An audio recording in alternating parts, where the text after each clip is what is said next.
ঘন গভীর জঙ্গল বলতে যা বোঝায় চিলাপাতা জঙ্গল সেরকমই। ডুয়ার্সের যত জঙ্গল রয়েছে তার মধ্যে সবচেয়ে গভীর বন বললে ভুল হবে না চিলাপাতাকে। এবার এই চিলাপাতাতে অন্যতম সংযোজন আই লাভ চিলাপাতা লেখা সেলফি পয়েন্ট। এই সেলফি পয়েন্ট পর্যটকদের জন্য বাড়তি আকর্ষণ হবে বলেই মনে করছেন ইকো ট্যুরিজম সোসাইটির আধিকারিকেরা।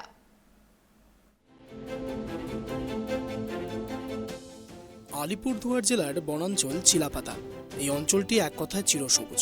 নানান রকমের গাছ, ডালে ডালে রং বেরঙের ফুল, তাকালেই চোখের আরাম। হয় ডুয়ার্সের অন্যতম অবস্থান তোরসা নদীর পাড়ে। এই অঞ্চল দিয়ে বমন, কালাচিনা, বেনিয়া প্রকৃতি এখানে রূপের পর থেকেই বনাঞ্চল মুখে ওঠে পাখিদের কিচেন মেচের খেলা। বনের মোতাবাগ, হাতি, গরুপরা সাপের উপদ্রব হয়, পা ফেলতে হয় খুব অবশ্য চাইলেই না করাতে হয় রেঞ্জ অফিস থেকে। সকাল 5টা থেকে জঙ্গলে একা একা না গাই ভালো আছে, গাই বেড়ানোর সময় নিতে হয় তাদের সাহায্য। তবে চিলাপাতা জঙ্গলটি এত বড়, সব জায়গায় যাওয়া সম্ভব নয়। এমন কিছু গভীর অঞ্চল রয়েছে যেখানে পৌঁছয় না দিনের আলো। স্বাভাবিকভাবেই পৌঁছতে পারেনি কোনো গাইড, পর্যটক। চিলাপাতা জঙ্গলে এক বিশেষ প্রজাতির গাছ দেখতে পাওয়া যায়, নাম রামগুয়া। এই গাছে আঘাত করলে নাকি রক্তের ধারা বয়ে আসে, তবে কমে এসেছে সেই গাছের সংখ্যাও। চিলাপাতার ইকো ট্যুরিজম সোসাইটির ও স্থানীয় সাধারণ মানুষদের দীর্ঘদিনের দাবি ছিল আই লাভ চিলাপাতা লেখা সেলফি পয়েন্ট একটা চিলাপাতায় গড়ে উঠুক, কিন্তু হয়নি। আলিপুরদুয়ার জেলার বিভিন্ন জায়গায় সেলফি পয়েন্ট লক্ষ্য করা গেলেও চিলাপাতায় তৈরি হয়নি। তবে দীর্ঘদিনের দাবি পূরণ হতে চলেছে চিলাপাতায় খুশি ব্যবসায়ীরা ও এলাকার সাধারণ বাসিন্দাদের।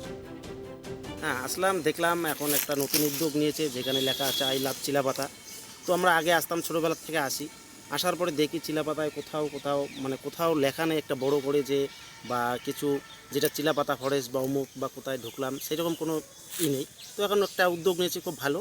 এটা হওয়াটা ভালো। এটা হওয়াতে পর্যটকদের ভালো একটা আকর্ষণ পয়েন্ট হয়ে দাঁড়াবে। সেটা হলো সেলফি পয়েন্ট। সেটা আগামী দিনে আশা করি আরও ভালো ডেভেলপ করুক, এটা আমরা চাই। যতটুকু করেছে খুব ভালো করেছে, আগামী দিনে আরও যাতে ভালো হয় সেই আশা রাখছি।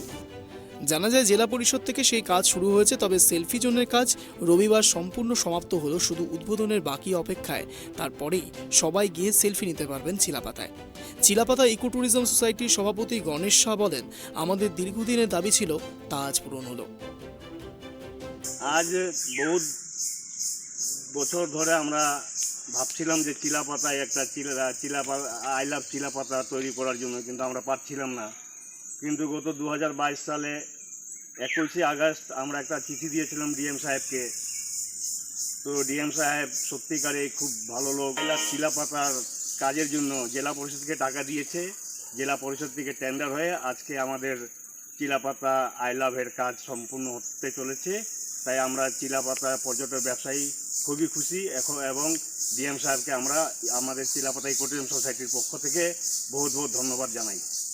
চিলাপাতায় কলকাতা, দিল্লি, মুম্বাই এবং কি ফরেন কান্ট্রি থেকে লোকজন আসে চিলাপাতা ঘোরার জন্য, এবং পাশাপাশি অন্য গ্রামে ঘোরাঘুরি করতে যায়, যেমন এইদিকে জয়গা, সিকিয়াঝোড়া, কুচবিহার, তারপর আপনার ইয়েতে জয়ন্তী, বক্সা।